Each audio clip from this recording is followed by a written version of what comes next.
everybody? We're back. Welcome to another episode of the Myrtle Beach Golf Report. I am David Williams. I'm solo right now for this little part of the podcast. Kyle is out on vacation, so it is just me on the microphone right now. Wanted to debrief ahead of this interview with George and Wesley that Kyle and I conducted before he left. Wanted to debrief on the Bryan Brothers shootout this past weekend. First off, a huge thank you to Tidewater, Olakai, Roback, Imperial, and Golf Nuts as all the partners that were involved in making that day possible, and a huge thank you to the Bryan Brothers and to all the participants as well. It was a great day. It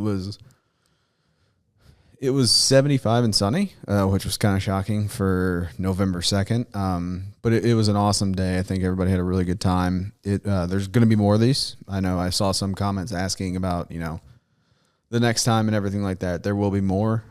Just stay tuned for that. We just got done with the first one, so give us some time to actually get the second one up and running. But it was a great time. Big shout out to our events team for putting that on and helping run the logistics, the ones and twos of everything. They did a great job with it. So it was awesome. If you all follow us, which, if chances are, if you're listening to this podcast, you probably follow us. You saw the recap videos and all the photos and everything. So it was a good old time. Wesley and George are really good at golf. I don't think that's a shock to anybody. But I saw Wesley hit a left-handed wedge on 3 on the Tacoma. Oh, thank you to Tacoma as well. I saw Wesley hit a left-handed wedge on the 3rd hole, the Tacoma activation to like 6 feet. It was better than his right-handed shot. It's just ridiculous. So Bryan Brothers shootout was a great time. Thank you to everybody involved. Went off without a hitch. So, I look forward to more of those in the future. Hinted at it off the top, but Kyle and I sat down last Friday with George and Wesley to talk about everything. This interview could have gone for 3 hours. I think all of us had other commitments though that we had to take care of. We cover a lot of ground in 3 minutes, really, or in 45 minutes. I noticed quickly during the interview that all you have to do is just ask them a question and then just let them run with it, because that's what they're good at. And it's a fantastic interview. It's one of my favorites that we've ever done here. So I think without further ado, I'm going to stop talking and bumbling over on this microphone, and I'm going to throw it over to them. But before I do, fall golf is almost over, unfortunately. We have November. Yeah, I get it. Like, we still have November to go, but spring is just around the corner, folks. If you haven't started planning that Myrtle Beach golf trip for your spring trip, you need to start right now. Get on it. Head over to playgolfmyrtlebeach.com, your one-stop shop for everything. You can find all sorts of different packages, places to stay, golf courses, and you can reach out to one of our featured providers that we have on the website, and they will get you all hooked up. So, remember, the earlier you book, the more you save, and the better chance you have of getting your preferred tee time. So that is www.playgolfmyrtlebeach.com. Start getting that golf trip booked, folks. The time is right now. Do not wait any longer. And without further ado, let's throw it to George and Wesley.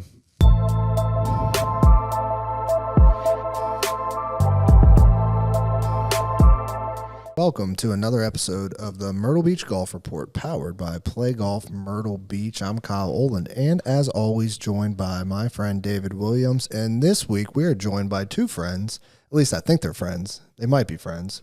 Wesley and George Bryan. What's up, guys? Woo! Go us. Is this close enough? Hello, Kyle. How are you? More than close enough? Yeah, you're good. How are you, Kyle? I'm great. Dave, are you well? Yeah, you need to stay like that the entire show, though. Okay. Well, boys, hey, thank you guys for coming on. I know you guys just got done a match dominating some Myrtle Beach golf professionals. Dude, don't give it away. What are you doing? They need to see how it happens. Is there ever any question? Huh? Is there ever any question? Fair. Yeah, Stu was there. He just take L. He takes Yeah, L he after just- L after L. And right now, where I'm at with my game, it's just not going to end well with a lot of people. Whoa. Ooh, yeah, I heard just last week you were at Beth Page Black, and was like a turning moment in your life. You were describing it a little bit, but tell me about that experience out there. Well, we won't leak any results. The video won't, unless this comes out in November. When is this coming out? Probably like a week and a half. I'm not going to spoil any of this stuff, but I played some good golf. You had some good shots. Good shots. Now, did we score poorly at times? Yeah. Place is hard. But overall, it was fun. It definitely comes down the wire. You're not going to want to miss it. Yeah, so you guys you introduced the Major Cut series this year, which is crushing. Tell me a little bit about that series and how it came to be. Yeah, it was we went on a trip to Arizona with Grant. He kind of came last minute, actually. We were going to film with John Rahm. We were like, hey, Grant, you want to come film? He's like, yeah, sure. Anyway. And when he says last minute, I mean, literally, I was in the airport with my flight to Phoenix, and I said, hey, we're filming with John tomorrow. If you want to leave your family vacation early and come to Arizona to film with us, and he booked a flight literally right there, and we saw him the next day. And we we filmed a video at Scottsdale at TPC, and it just was a little bit different than anything we had done. It wasn't anything different. It was 1v1v1, but the way it was shot and filmed, it just felt like more like a movie, fun. I don't know, it just had everything. But then he was like, well, what if we kind of do this, but in major courses? I mean, who knows? So it started, Grant last year had a series where he started basically like in the middle of the pack or right on the cut line and tried to make the cut in PGA Tour events at PGA Tour courses. He did it a couple times. And I was like, man, that concept's amazing. How do you feel about us trying to do that? Because now we've got 2 platforms on major championship venues and 36 holes, basically to the concept that Grant had already birthed. I was like, what are your thoughts? And now, were we selfishly trying to create a banging series with Grant Horvat? Absolutely. So it kind of birthed with us merging ideas and we started like dreaming up because we wanted to start a series that like felt like it had longevity and you could tell stories and you could go to great places and with a major championship golf course, it just doesn't feel like we're ever really going to run out.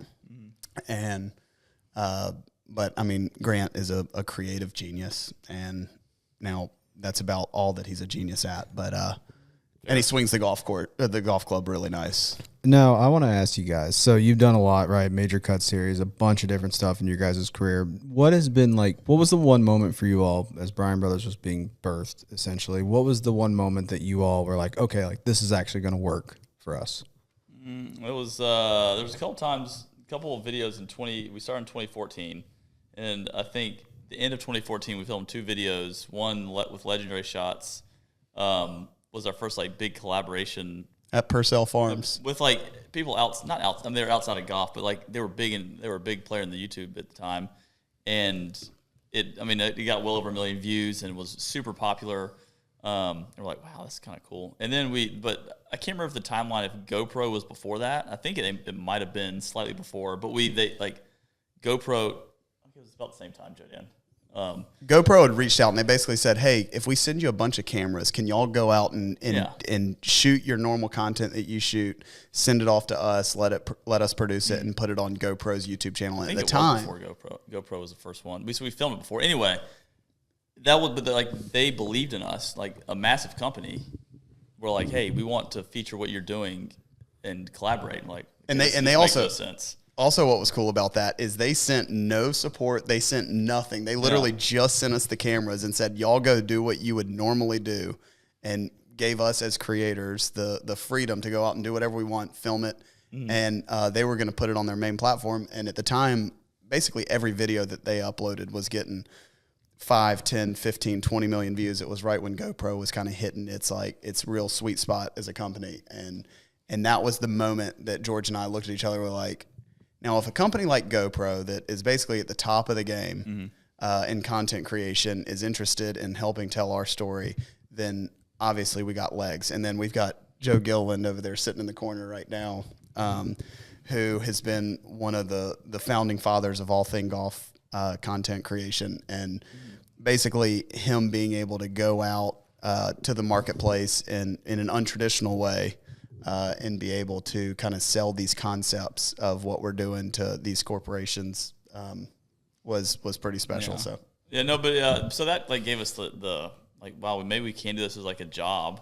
Because at the time I wasn't playing anywhere near the golf I was playing. It was not high, it was a level, it was not high level, and so like I needed to do something for work, and so it was cool that like we could turn golf, and again it was trick shots. It was again I'm glad it's not trick shots anymore, but it was cool that we could do something in golf, create and have fun doing it, and make it a job that kind of paid the bills. And then fast forward to almost 10 years. We're 10 years into it now, but 2020 is when I started the channel back up again, just playing real golf, filming it on the golf course. And it's just been like kind of slow burn, but really when COVID came and we kind of rekindled our, friendship on YouTube and in the form of a 1v1 match when there was no golf being played, and everyone just, loved it because again, I'm the nice guy, Wesley's mean and brash, and but he's also a PGA Tour player, high level player on YouTube, which there really wasn't anyone kind of doing both online at the time. And so it was like this perfect storm where like it kind of gave it Bryan Bros Golf another little kickstart along with some other collaborations. And 4 years back to doing YouTube, it's cool to that we're keep telling our stories, having fun with the game, and meeting a lot of cool people on the way. Yeah, let me ask you this, guys. Your schedule is nuts. Like, I know just recently you were on the West Coast, both of you guys in different places. Just this week you were in New York, go home, do Halloween, trick-or-treating, hit the road, come to Myrtle Beach. Tell me, how do you guys manage it all between your personal lives, your golf game, being able to dedicate time to that, your sanity, and then to the YouTube golf content creation game? Like, how do you do it? I don't know. it's a blender. Wesley stays in he's like mine's the easy job. I play like 3 tournaments a year, and so the golf game does need I take it seriously. Like even when I'm filming, I prepare for video shoots. George practices more than I do now, and I'm the one that has to play professionally. And so trying to manage that. Obviously first and foremost family and being a dad, being a husband. But I need to work on the golf game, get it right. But Wesley's has to do all those things, but also get it ready to compete at the highest level with the best players in the world with no practice. I mean, so it really is amazing. No, but again, we have a good team around us. And team, I mean, Joe and Carney. Yeah, Carney and I, we're the two. Carney's our editor and videographer for people watching that don't know that. He stays in a full-time blender. Help. Just one more person. Yes, help. Anyone out there watching? We definitely need some help. So if you're watching, we need some video and editing support. I asked Carter if he was going to be at Topgolf tonight, and he looks at me and he says, "Yeah, I'll be there, but I'm going to be on my laptop working." Actually, it was funny when I pulled up to the golf course today. He's on his laptop, and I'm talking to him. He's just like, yeah. Yeah, but, my man, you can't stop at all. Again, he wants he could go find other jobs. I'm sure that maybe work a little less, but be way less stressful. But he believes in what we're doing, along with Joe, Wesley. Not he's willing to work, push himself to the limit. Now he's a very high capacity individual, which helps. But again, he believes in what we're doing, and it's fun to have a group of there's 4 of us that really we have fun doing it, but we believe that what we're doing is it's good, it's fun, it's impactful.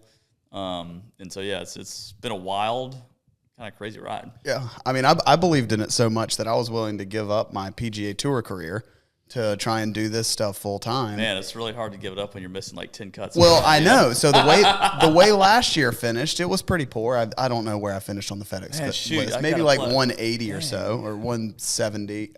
160. I don't know where it was. Then revival. I know. So then I start off the year and I miss a couple cuts, and I was like, perfect. I'm not going to get in any more tournaments the rest of the year. We can do the YouTube thing. We can film. I'm starting to go through all the creatives, everything that we want to do, all the places we want to go, and we kind of have the thing kind of mapped out for the year. And I get a daggone phone call from Mr. Overton at the Dominican Republic. Tournament director, and I had reached out because I like the place. I just wanted a sponsor invite. You're the Don, right? You were telling me. Yeah, and so the Don of Dominican. Actually, yeah, Dominican Don is kind of a nickname down there. Yeah. But anyway, he gives me a spot in the tournament. I'm like, oh great, we'll just go hang out for a week. Just one last swan song, and I go and I finish second. I almost win the golf tournament. And now I start thinking like, well, dadgum, I'm going to go so high up on the priority list, I'm going to have to play in tournaments. And so then I got stuck playing full-time golf on the PGA Tour, trying to somehow get to a point where we're turning out one YouTube video a week. And then it's in some small capacity having to be a husband and a father as well. And yeah, I don't even know what this year's really looked like. I just know that next year cannot look like this year. Something's going to have to give, and it is not going to be content creation. That's for sure. Yeah. But thankfully you've played better now, and I think you're probably going to win one of these next 3 events. Probably, and if I do, you will not see me again until Augusta. Guaranteed. Just go ahead and bookmark that clip, because if I win one of the next 3, I will tee it up again in April. No, hey, if you drove well enough, you finish top 125, and then just be and then I'll it'll set your schedule where you play just once a month, probably. Yeah, probably once a month. That's kind of the goal next year. Hey, if you drove it like you did today, I believe. He's playing his best golf of a lot since that year he won 2018. He's one of the best he's played in. How many years is that? 6 years, 7 years? Yeah, I mean, this is the highest I've made my way on the FedEx Cup since 2017. Do you think that because of the schedule you've had, you've been doing so much content creation, making these awesome video series, that it's helping your game at the professional level? Do you think there's any correlation there? I don't know if it's helping. I feel like my game's in a spot right now. If I could just shut it all down and go back to actually working on like some of the things that I feel like I'm losing a lot more shots now. Like basically I'm hitting the ball as well as I ever have. And then the stuff that I used to be great at with like the wedges and the chipping and the putting and the kind of like get out of trouble situations. And I feel like my game is really suffering there because of the lack of preparation and practice and all that stuff. So I feel like I'm in a spot right now. If I wanted to just completely lock into playing high-level professional golf, I would be in a really good spot. But the problem that I'm having is I just don't care that much about the scores that I shoot at the professional level as much as I should, or as much as I could. But on the flip side, I do care. I absolutely do care. I'm not out there. That's why you're playing well. Is because like you have that freedom and you don't you just don't care as much. So like even if it is off, like whatever, who cares? And so he just goes out there. His game physically is better than it has been. So like, when the putts get going in, like he's gonna have the same level of like care regardless of where he is on the leaderboard. But then he's hitting shots that he hasn't been able to hit in a lot of years. So it's a dangerous position. I will say in Utah, I did care for about 4 to 5 minutes. Actually, I want to ask you about that since you brought it up. So David and I were talking after that happened, and like knowing you a little bit now, I'm just like, one thing that I've come to realize about the two of you is you're smarter than you let on, especially when it comes to content creation and creating content that is engaging. When that happened over there in Utah, when you were like, all right, I can either keep playing or I can sit this one out till tomorrow morning, did the thought come into your head, if I sit this out, man, this is going to create a media storm and I'm going to be able to really just leverage this? Or was there any strategic thought there? There's still the competitor inside of me. Like I knew in Utah specifically, like I was hitting the ball really nice. I was not taking advantage of really good opportunities that I had to score. And it was a golf course that I really liked. And the resort was amazing. It's a first year event. Like they basically put together this last minute event at a brand new place. They opened the doors to the hotel and it wasn't even finished. And it was just players staying in there. Carson Young and I were rooming together. We were breaking TrackMania world records every night. Like we were having the time of our lives out there. And I was like, I want to make this cut because I just want to stay and hang out because I feel like I can play good. We're having a great time, sweet place. And when I got to the last hole, I needed eagle to make the cut, and it was getting dark. And when the sun goes down, you start to basically see every imperfection on the green. And so I'm standing over that putt. I'm like, well, I can putt it now. If I make it, great. I get a normal night's sleep, can come back and play again tomorrow. If I miss it, then I get to go get on an airplane and go home and be home a couple days early. And I'm looking at the green, and I'm like, it looks like the surface of the moon, basically, even though the greens were completely fine.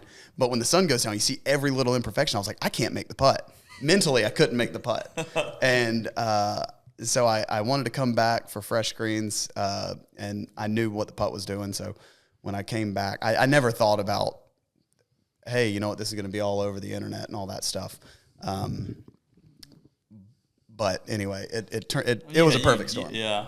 I wasn't thinking about that when I'm like, do I hit the putt or do I not hit the putt? No, but you now the next morning you're like, this could be nice. And like I was obviously at that time, I'm manning the ship online. You know, anytime he plays in the tour event, I'm on there just doing whatever. But it was nice because I saw you know I think the tour was covering, you know, they've the last few terms they've covered like the cut line stuff. So people on the cut line they show a little more. And so some of the people, there's some people that they have like an embargo against, yeah. but we're not going to get into that. They show Wesley last night. Like, yeah, sure. We can get into it. Yeah, go ahead. But anyway, so I knew that there was like some chatter online, and so I was like, that's kind of cool. And then, like when he like that next morning, I'm like, man, they're like giving this a lot of love, and it was like sharing like showing pictures and videos of Wesley warming up and from the tour. So I'm like, this is great. Like this is great. Then I was like, man, if he makes it, like, this is. So and again, I'm watching it. And the way I'm watching it is through Discord because I didn't want to see it on the app and just say, oh well, Eagle, cool. I wanted to see like some live. So I'm just in Discord, and all of a sudden you hear, or I just start scrolling up and seeing bang, bang, bang, like and everyone going crazy. I'm like, no way, he actually freaking made it. And then I go back and look, or the video comes up. I'm like, of course, but only Wesley. Again, his intention. Like, I absolutely showboated a putt to make the cut for sure. Dude, you got to perfectly for who he is. But now at the core, he 100%. The greens will be way smoother, way better chance to make it that next morning. But it's always tough. I found like when delay, I always want to hit the putt before the delays. I want to hit the putt before I go in for the night because coming back to hit that one putt or something is always weird. I feel like you're warming up for an hour, just hitting the same thing over and over again. I feel like. Yeah, I mean, it was a little bit weird, but I don't really get that nervous. Like I had a chance to win earlier this year down in the Dominican. I don't know if we mentioned that already, but hey, the Dominican Don. Yeah, Dominican Don came out in full force. But I didn't feel not even the slightest amount of nerves that day, playing the whole day with the lead, or most of the day. And then when I got there in that moment, I'm like, I line up the ball or put it down on the ground. I go back, I go through my routine. I take a couple practice strokes and I feel the heart rate starting to like race. And I was like, golly, this is what those juices feel like. Yeah. And so I had to mark my ball, I had to back off. And I was like, this is wild, but that's why you play the game. Like I love being in those moments as a competitor. Yeah. And I put it back down and dude, I'm telling you, I had the heart rate going. I had to like go back to the old breathing techniques. Yeah. And then I started it perfectly online and I was like, God, this looks nice. I know. And then once it got halfway there, I knew it was great for business though. I mean, the social, like it was nice to, it was fun. It's fun to be like, or have those moments online and, from Bryan, obviously Bryan Bros' Twitter and Instagram are a big part of what we do, not only YouTube. So it's fun that you can take advantage of those moments and share it out there, and it's like a cool thing to just watch and like it's nice to be Wesley, someone hey, Bryan Bros. Yeah, I know. But also it's and like, we read the comments. We saw the people that were hating on the hat throw and like cool job made the cut. No, the hat throw was awesome. That has these moments, just like golly, I want to do that, or I want to see Wesley do that, and it's like he was the one. It's like yes, go Wesley. I know. And I mean, yeah, is there a part in the back of my mind once the putt goes in, I'm like, oh, if I miss the cut, $0, make the cut, finish dead last, you can make 20 grand. So I was like, yeah, that's like that's a lot of money for one putt. Yeah. And then I missed a putt on the last hole for about $85,000, $90,000. Yeah, you can't think about that. Last day. Yeah, don't think about it. I like never even think about it or lose any sleep over it or anything. No, never. But like, yeah, it just happened. Yeah. I actually want to ask you guys, I just thought of this, because we were talking about Wesley's driving today in the match that you all will see later at a later date. If you had to build the perfect golfer between the both of you, driving, approach shot, short game, and putting, what would that look like? I also want to add another thing there, mental fortitude. Oh, well, we know who you're not taking there. I mean, there is no way I'm letting George think for a second on the golf course. I mean, not even for a second. Last 2 holes of Q school. I mean, it's pretty George, good. you are. I'm just saying, Wesley. You're psychotic on the golf course. Now I am because I film myself on camera. That's what like my. But when I tap into what I used to have, I from New last year. I mean, yeah, no, you're still there, a dog for sure, but it's not. It comes in bits and pieces. there's too much running through there. Yeah, no, I wouldn't. It's not. All right, we'll come back to that. No, you don't- the you don't- perfect golfer. Take the head out real quick. The perfect golfer is right me now driving. is me driving the golf ball. It's not. Yes, it is, George. I'm telling you, it is. Statistically speaking, on the PGA Tour, I mean, I just watched it. I watched it at Bethpage. No offense. now, okay, that No was offense. that was with a jacket on. I watched it at Chambers. If it's sunny and 75, I'll take me off the tee right now. Now, if I had to do it for 2025, you want me to build them for 2025? Yeah. Okay, we're gonna take George off the tee. Okay. No questions asked. Yeah, I mean that's just. I'm for sure hitting every iron shot. Yeah, iron shot. There's not like putt. I'd say me putting, but Wesley putting as well. No, I'm gonna take George putting because boy, oh boy, I've been missing every single putt inside of 5 or 6. But yeah, feet everything from else is me driver and putter, and then Wesley everything else. Nope, I'm gonna chip. I'm giving George every bunker shot except for the super short-sided ones. I'll take myself in that. Yeah, no. Yeah, Yours no. is average. Yours is bad. Mine's You've been terrible. yeah. Mine is garbage cans. No, you give me the bunker shots that are like not short-sided, but not like super easy. The vanilla ones, like. No, I'm giving you all the vanilla ones, and I'm gonna take all the nice specialty ones. I had a 20-footer with 18 feet of green that I No. sculled 20 feet over. That was at Chambers, and that was No, amazing. no, that's Q school when it mattered. Oh, I thought about Chambers where you knifed Yeah, it. knife Triple two of them ones. there. I'm just saying, super vanilla, the mid tier where it's like not Super vanilla, I'm messing up. Maybe we're Yeah, just maybe- avoiding. yeah, we're- I'm Avoid taking the bunkers. irons, and we're avoiding bunkers. Yeah. Got it. That's probably a smart move. Yeah, but they're chipping. The Basic chips, George. the left pin with wedge shots when you have Left to right wind. slope and left right wind because he can only hit fade wedges. Like Yeah, that's fair. but that's it. Yeah, everything else I'm going with Wesley with an iron in his hand. It's pretty elite. It's real elite, Dave. How Oh, that I said, imagine. do Thanks for we asking. do a Yeah, job you're welcome. of making a perfect golf for you guys? I'm lost, but You should. Kyle was lost about 15 Yeah, seconds all right. into it. Let's go. If you're ever having a conversation with Kyle and he kind of just gets this look like this, just know that he's like lost the plot a little bit. I'm in a and- different world at that point. Yeah. Yeah. That's why you just got to ask the questions. You don't have to listen to the answers. You just come loaded with questions. Boom, like that. Where do we want to go from here, Kyle? I know where we want to go. So you guys, in your journey, right? I think one of the interesting things about your journey is the level of what your craft, right? In the video, the content creation. And what I mean by that is in New York, it looked like y'all had like 4 or 5 people on the production with you guys. And you can tell that the level of the production and the level of the content that you are releasing is increasing in production value with every video that comes out. Tell me a little bit about how that journey has transpired where, shoot, you're pretty much putting out like movies now. What has that journey been like? Yeah, I mean that's kind of an accident. It's not like it's not the most ideal way to run things with production staff of one. Now, Bethpage, Bethpage we was did. different. It was different. We wanted because again Every major cut that we've had at this point has just been Carney and Sky's grants. well and some green cam like Joe's done some green cam. We've had caddies to do green cam with it. Just like Yeah, 'cause we've we been don't you piecing don't it together a little bit. yeah because you don't really like 3 like you don't need 3 full most like we can do it with 2. Yeah. But for this one. We knew New York in the fall was good. Like it was going to be beautiful. Walking only we need to have like pace of play be a priority as much like because we don't want to just clog up a golf course. That's how you get uninvited back to these nice courses. And so I was like, hey, the more cameras we have, like the faster we'll play. But also, if we can just have some things like have a guy do dedicated drone work, that means Sky and Carney can just focus on the camera stuff and not have to do basically wear 2 hats. Which again, that elevates.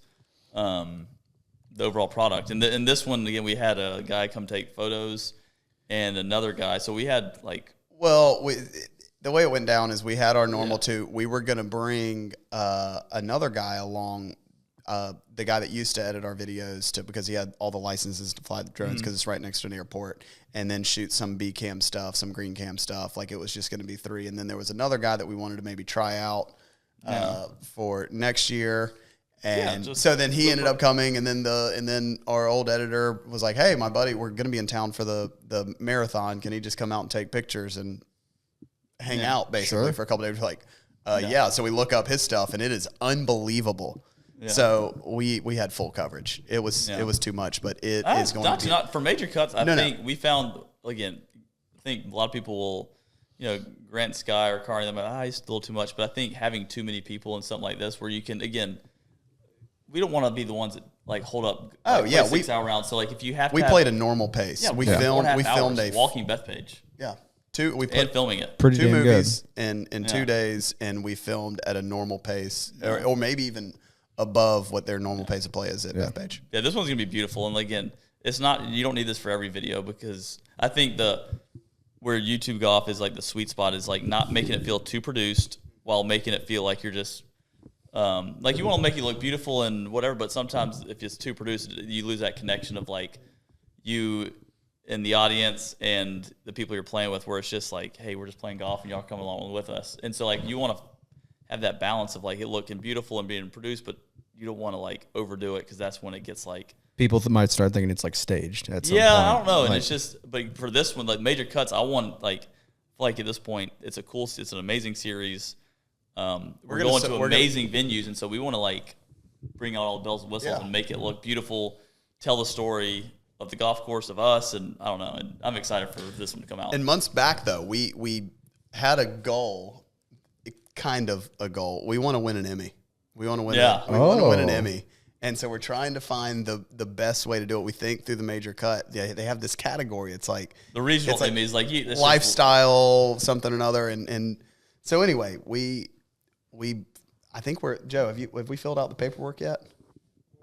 We're working on it. Anyone can fill this Hey, out. George, stop it. Literally, we looked at it, like there's some categories where there's it's just one person, so they automatically competing go against one. themselves. Yeah. So we want to do it. I've won an Emmy. So like, Wait, you won an Emmy? yeah. so he gets it. If you can win one. Yeah, we also I didn't win one. you need to start creating IMDb trailer profiles of your videos. That way, That's a good call. yeah, me and David are executive producers of a television show. We just put it in there. But yeah, you could do that. You could. Do we have to join some sort of like actors just guild or fill something? No, it you out. can just and do it. You guys, Really? Joe can Yes. be the producer. You guys can be. Joe hasn't had enough work on his plate lately, so I think we should get him to do that. You should be on He's been getting IMDb, bored, yeah. yeah. So, guys, one thing that I find fascinating about you guys, and as a marketer, I think about these things, but what you guys could actually, I don't know if you know this, could teach a master class in marketing. And what I mean by that is, in today's world, brands and organizations are trying to build community. There's more value in building community and creating a loyal following versus trying to sell them, right? You bring people in. You guys have done that. You guys have done that through multiple different channels, from your Twitter to your Instagram to your YouTube to your Discord, and you've built this loyal community. And it's been interesting and fascinating to see how they care about you guys, and they're loyal to the brand. So loyal that 100 and something of them have made their way to Myrtle Beach this weekend for the Bryan Brothers Shootout from 18 different states. But it's fascinating. When you guys started this, is it just kind of been trial and error, or like have you been strategic in your decisions, or how's that been? Yeah, no, I think it just shows how awesome we are, No, All right. Good, great. Thanks for coming. Let's guys. go. See ya. No, so from the get go, I think it was YouTube 2020, but then we started like live streaming and started with video games just because we love video games, and like we were like, hey, with video games. we can of us stream and were like actually have working. people that, video games. Yeah, you play more video games on the road. I don't want to hear it. I know I didn't stream them though. But to get the people that watched our golf could come and hang out in a different setting, like, hey, we'll just come chat, we'll play video games, hang out, whatever. But then they're like, why don't you stream on the golf course? I'm like, well, you can do that. Let's go see what that's like. And instantly the audio, like the numbers, like, if we had 5 in the first, like video games, it would go to like 15 on the course. And we're like, well, that's kind of cool.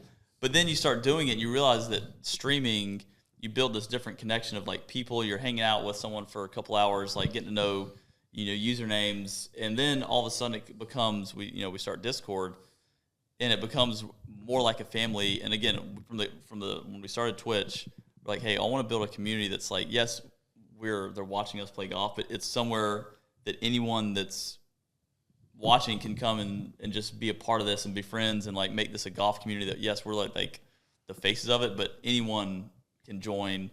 We can have Like our Discord's a wild time, and honestly, for us, like we've made some buds through our Discord, but like friendships have been made amongst them with each other. Like there's this, now we're the common link that brought them together. But what you're going to see is like, these are guys that in no other walk of life would have ran into each other, but through what we've done on the content side, like there's a lot of very, very close friendships and it's really cool to watch through that. But from the marketing side, like how we built it initially, George has always been a scourer of the internet and always read every comment, responded to every comment. And so like by us listening to what everybody's saying and then actually implementing and responding. Being normal. And right. Hey, how's your day going? Not just like, thanks for watching the video. Thanks for being a fan. It's like, you're not fans. Like just, hey, how's your day going? You having a good day? How's your week? How's your golf game? Because I wanted to build friendships. Now we can't build thousands of friendships, but like have the mindset millions where you're not just like having taken a bit, like seeing people's views or likes or whatever. It's like, no, this is like a family, a community that we're wanting to build and like all in this, being in this thing together. And I told Wesley that from the get go. It's like, oh, that's what I want. How I want Bryan Bros to be is a family, community driven thing more than like a media company or whatever. Yeah. And George has also been very specific as far as like, listen, they're not like we're not doing this to build fans. Like we're not the Kansas City Chiefs and talking about our fans out there being loud. Like we're building, like everybody's come to the game of golf.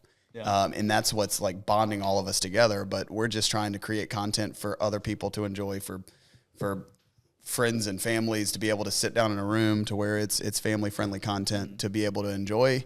And then also like look at them as like, hey, without them watching, that we've got absolutely no platform to do what we do, to go to all the places we go. So in all the videos, we for sure multiple times to thank everybody for tuning in. It's y'all are the ones that are giving us the opportunity to do what we do. So, but Discord and Twitch it's been fun. That's been something because it's a tangible, like you see the 100 or so, 200 people. Or we have a few thousand in there, but it just feels different in there, and it's something that's it's toxic at times. Very for sure. toxic, but it's just it's a family. It wouldn't be a family if it wasn't toxic at times, right? So everything's perfect. It is cool. Like again, I don't know what I'm doing half the time, but I've told like when people, how do you like just be yourself and do stuff that you enjoy, and people can see that and grab it instead of trying to make big videos or I want to get a lot of views. It's like no, just do stuff that you enjoy, that you feel passionate about, but also be yourself and don't try to be someone for the camera or like for social media. It's just and while we're on the Discord thing, the other really cool part about that network that we've built is when I'm out playing in tournaments, we've got this little thing with the boots on the ground. So there's going to be everywhere we've gone, there's always been multiple people from like our Discord or our community that have been out there. So being able, for me, if I'm in New Orleans or if I'm in Utah or if I'm in wherever, to be able to put a face to, hey, that's he's in a Discord. Sins, I missed a 15-footer. Right, and so there's videos. Every single shot, basically, of every round on the PGA Tour is in our Discord. And so they're like informing the community, and everyone kind of like rally. Like I can see there's not that many people out there following. Although Utah was wild, there was a lot of. It looked like there were a lot of people there in that morning. But it's really cool being able to like connect with them in real life, and you've made us sad a lot of times. There's been a lot of heartbreak in the Discord. We've been mad, just it's all good start. Go West, this is amazing. Yeah, let's go. And then all of a sudden you make some bogeys, pars, and you just see no comments, and everyone just kind of like, you can feel the disappointment when he's playing that. But also what's cool is when I meet a couple from our Discord at the John Deere, and then 4 months later, I see the same couple show up in Napa, and they're just ironically around the tournament time out visiting Napa, coming out to the golf tournament. Yeah. So like that stuff is really cool. Yeah, and we saw it firsthand during the Myrtle Beach Classic, like getting to be on the grounds and watch the two of you play, which was really cool. But being able to which George had the largest crowd on the golf course by far. That's where I'm getting to. Okay, get to that quick, Kyle. Hey, I got to build anticipation, Wesley. No, just tell them. So talk at them. All right, there's a ton of people there. Done. End of story. No, but as you were going around from hole to hole at the Myrtle Beach Classic, the people following you, they were, I'm telling you what, passionately into every shot. And it was really cool. And it was cool to experience that. And I think that's a testament to the community you've built, that people care. They don't look at you necessarily as, oh, there's George Bryan. It's, hey, there's George. Buddy George is out there. Hey, Buddy George. Yeah, it would have been cool to experience it and watch it. Sorry, somebody had to play the same group. Yeah, Hey, maybe next time, maybe in a couple weeks. Darren Nelson, or is the tour who do that? Who's the tour? Those are the big bad. Okay, sorry, Darren, wasn't you? But it is fun. That's like, again, I think it could be a fault. The bigger, as you grow, like you're gonna have more interactions with people. And again, I think I enjoy that, where I can almost be. I think my parents or Mills like have all these random people come up to me and act like they're friends. I think they can be like, well, that's kind of weird. But for me, I just, hey, how you doing? How you doing? Good to see you. And I create this like friendship kind of. Anybody with internet friends are weird. Yeah, and so like again, that's what I do, and so it is. I'm glad when I see people out that they're not like, oh, I'm such a big fan. It's like, oh, how you doing, George? Or good to see you. How's the family? And it's like, have we met? Or? Yeah, well, that's the funny thing is when they watch enough of our stuff, like they get like in tune with our lives and like our conversations and know like how we speak, and they know the inside jokes, and they're coming up and saying these things to us. And like I'm on the golf course and these guys are like mentioning stuff from our videos and stuff about my life. Yeah. And the guys that I'm playing with, they're like, what in the world do y'all have going on? Like, what is going on? Hey, it's just our crazy family. Don't worry. Let me ask you this. You just mentioned the other guys, right? The other guys on the tour, what's the perception of you amongst your peers in the tour? Because you live a different life than they do in terms of what you do outside of the professional game of golf. That's an interesting question. It is. That's a great question, actually. I don't always love myself. I don't always say things that I should say. My guess is I've turned a lot of them off at some point by an array of things that can come out of my mouth. But I mean, I do have some of like my closest buds in the whole world are guys that are on the PGA Tour as well.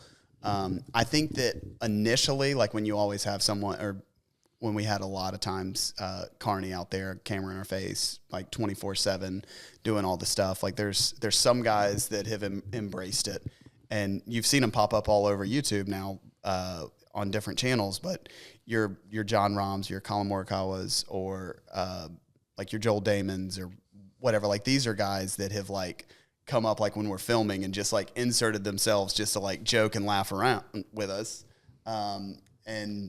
And so like there's some people that absolutely do embrace it, and there's some people that you can see, like you can just feel the judgment coming from them and as they're in their sweet penny loafers getting off their private jets or whatever they're doing, eating at steakhouses, and you can like feel like, what are you doing? Like why are you making this tour a mockery? And there's people like that exist out there, but I feel like for the most part it's changing.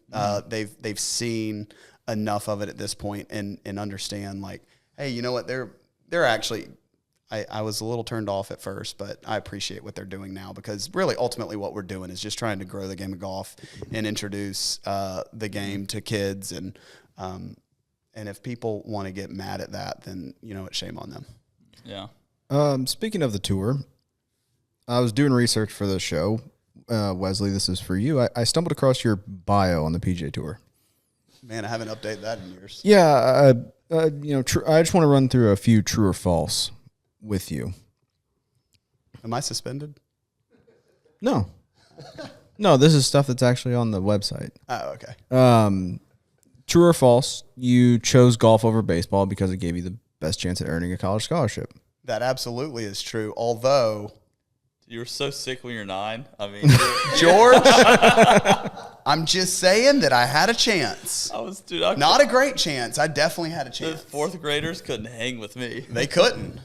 There's people probably watching this like, dude, that guy was a dog on the mound. And I was. Hey.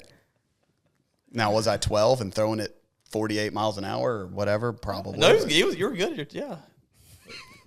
No, he was pretty good. And I wasn't going to get struck out either. And that's what helped, I think, with the trick shot stuff. Like, I could get the bat on the ball or the club on the ball. Now, I didn't know really where it was going. It didn't have that much pop, but I could have figured it out. But, yes, that's true. Next one? Next one. True or false? Obsessed with Justin Bieber and frequently listens to his music when he warms up. I used to, and I still, yes, I love Justin Bieber. I stopped listening to Bieber on the range warming up. I don't know. I got lazy, I guess. And this is the last one. This isn't really a true or false, but it makes sense. I could definitely see you doing this. True or false, if not a professional golfer, he would be an attorney. I don't know if that's on my bio. I do like to argue. George and Joe are my favorite people to argue with because usually I'm right, which helps. Yeah. Well, obviously, when you like to argue, being right helps. And so I don't know if he could have put the work in to get to the attorney. He would expect to just like, no, I'm good. I'll just I can just be an attorney. Like, I'm good. It's kind of like you with a professional golfer. Yes, but I did Monday qualify. I've done some things that. Where'd you Monday qualify? I've done some things a long time ago. I'm saying I put some work in. You know, got the steps, got through stages of Q school. So all right. So bringing this conversation to a somewhat close, and Wait, why are we stopping? we're not stopping. You said that I said you said that somewhat. this was going to be like a day-long podcast. I said somewhat. No, and I said half a day, Wesley. I said half a day. We're not quite there. We still got 5 hours. So, you guys, Myrtle Beach. We're in Myrtle Beach right now. Y'all have been coming to Myrtle Beach since y'all were kids. I know George won the George Holiday, if I'm not mistaken. Yeah. He used to be real good. 12-year-old beat all the kids. Yeah, beat Dad for the first time at Presswood. Tell us a little bit about your experiences and memories coming to Myrtle Beach as kids. Yeah, I can't. I mean, the only thing I remember from Myrtle Beach is the George Holiday. I feel. And the Charles Tillman. Oh yeah, I forgot one that too. Only because someone won the last year I won it. Some kid. Oh no! Some You kid. all- He George, like the 17th hole. George, or 16th stop. hole. Stop. He didn't place his ball back, and he got a stroke penalty. It's not Myrtle Beach, but where we got our competitive golf debut. No, that's- where was no, that? Calabat. That No. counts. That's part of that's. there you it go. does Wesley's a technically part of company, them. company man. I'm a company man. I know where this thing stretches to. I know it does. That what was Calabash. that? It's North Carolina. What was the Meadowlands. Meadowlands. There we go. Yeah. It was Meadowlands Invitational. Anyway, That's a You sneak. won that Charles too, didn't you? Tillman, because poor guy, like his ball, it was just plugged, and instead of dropping it, he just placed it back. I remember that. And ended up winning by 1. This was like on the 16th. Anyway, so Charles Tillman, George Holiday. The George Holiday was during Thanksgiving, and so we'd pack up the car, come down as a family, and spend Thanksgiving Myrtle Beach playing the tournament.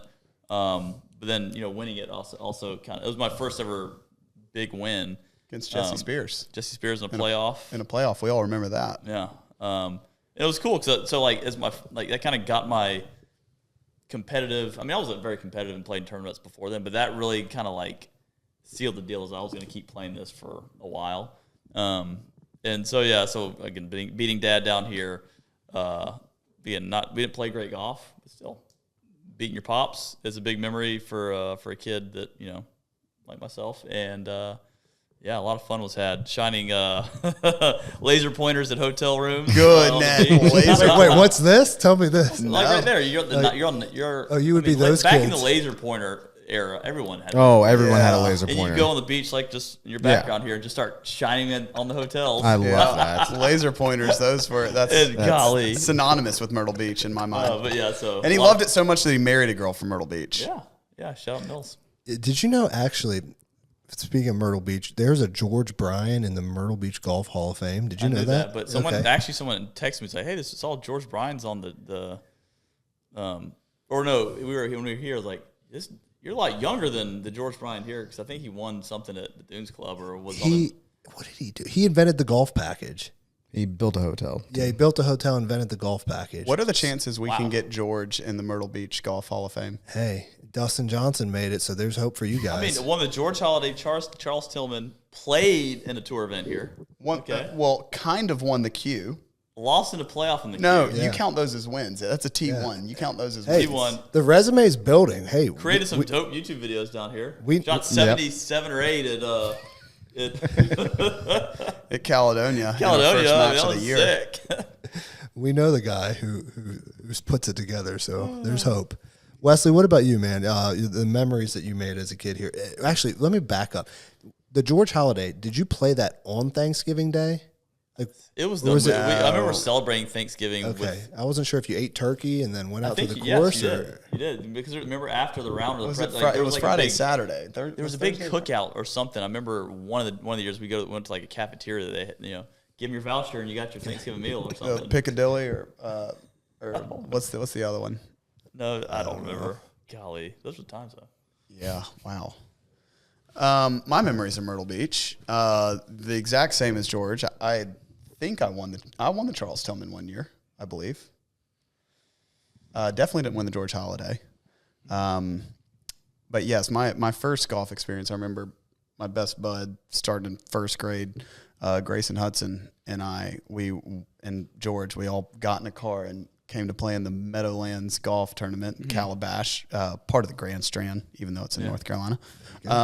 And getting to a hole in which I physically could not get the ball over that was amazing. The hazard. Well, you didn't know you could drop it somewhere different, I think, so you kept smoking into... Well, I didn't realize that you could take the ball back on the line and go as far, so they had these weeds really, really high, and I just kept hitting ball after ball into these weeds and it dropped down, because I'm about a 70-yard carry or so, and I'm a 50-yard carry, and I'm 7 years old or whatever it was.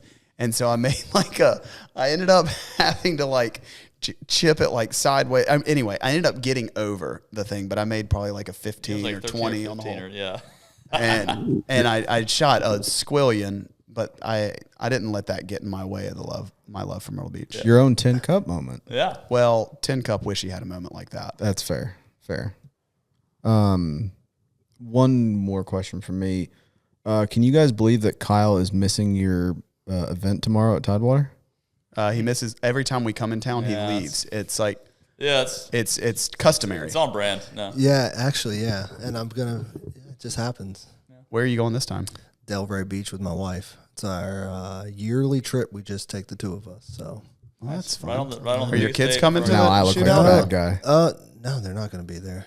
Oh. No, they're not going to be there. Oh, nice. Yeah, that's fine. Revolve your schedule around. You find out who your friends are real quick in this business. Thanks, Hey, love you guys. That's David. David's your friend. Yeah, but wrapping this up, guys. Tell me a little bit about, as you guys look to the future, right? Probably 10 years ago when Bryan Brothers started. As you look to the future, where do you want Bryan Brothers to be? Other than the Myrtle Beach Hall of Fame? Well, we're well on our way, Wesley. Well on our way. We're not quite there yet. Let's go. If we hear the double H word too many more times, you're next. Yeah, I want to be the Myrtle Beach Golf Hall of Fame. Come on, let's make that our. Clip it, David. Clip it. Really, just keep making fun, engaging content that people enjoy watching, and also along the way, how do we helping them if they want to get better at golf and learn some things either from the competitive side, not yet technical. Hey, this is how you swing a golf club, but help people get better at golf or enjoy golf more. But yeah, just keep doing what we're doing now. Maybe just making it a hair better. Doing. Yeah, honestly, who knows? We'll keep listening to what people want, and when we get to the point where we've kind of aged out of it or people stop watching, that'll be kind of the time we know to hang it up or move on to something else. And the interesting part about our business, as you would call it at this point, is the opportunities that are coming with some club companies or apparel or golf courses. We didn't even get into Selena. Right, yeah. So I don't know what that's going to look like. Yeah. But it'll be somewhere in the game of golf. It may or may not be in content creation. But we'll always stay close to home. South Carolina is one of our passions. Golf is one of our passions, and it will be kind of mixed up in there somewhere. I think that's good. I mean, again, it doesn't have to be content. It's, again, golf's always going to be here. Golf clubs are going to be here, golf courses. And how can we be of service to those, golf clubs, courses, people, associations, and just kind of give back, SCJGA and South Carolina Golf got us to where we are now. Obviously some hard work along the way, but using what we've kind of been given to us to help the next generation of golf. whether it be content, golf courses, just Now, you mentioned like the everything. teaching masterclass. Like, Yeah. we might be the first dual college professor deal who knows? at South Carolina. That'd be literally cool. got no clue where the life is going to take us. But golf again, is if we're so 45 and still making stupid 1v1 matches Hey, in Myrtle Beach, I'm down. more power to us. That sounds amazing. Yeah, that'd Could be be awesome. worse things in life to deal with. No kidding. but yeah. Well, boys, appreciate you all coming on here, and it's customary on this show. There's only one way to end the show. I'm going to teach you how to do it. All right. Show me. I definitely don't I don't ever make it watch to to the the end. very end. I Clearly, hardly anyone does. I I was rarely just even gonna- make it to no the one beginning. does. No, So, no one wakes up. Hey, I appreciate the honesty. There's only one thing left to do. See ya.